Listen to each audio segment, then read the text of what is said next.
Can France's Prime Minister call a referendum on the budget? French Prime Minister François Bayrou has floated the idea of holding a referendum on France's 2026 budget to slash the country's troubling public deficit. Bayrou said in an interview with the Journal du Dimanche that the seriousness of the situation meant that it needed the express approval of the French people.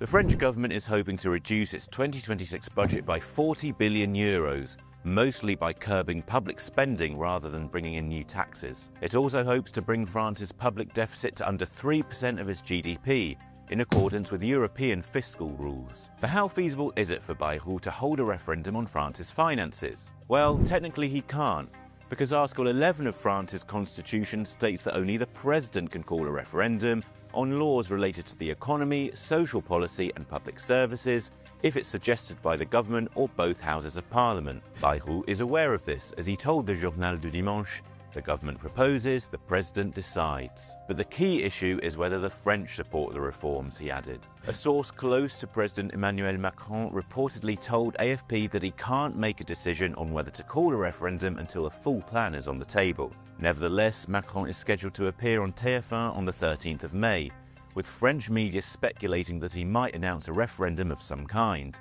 However, Article 47 of the Constitution also explicitly lays out the process for adopting France's budget. Specifically, it says that both the National Assembly and the Senate need to examine and vote on the finance bill within a strict timeline, usually of 70 days. If this deadline isn't met, the government can force through the budget using its controversial Article 49.3 powers. As the budget procedure is enshrined by the Constitution, any attempts to hold a referendum on it would likely be met with legal challenges.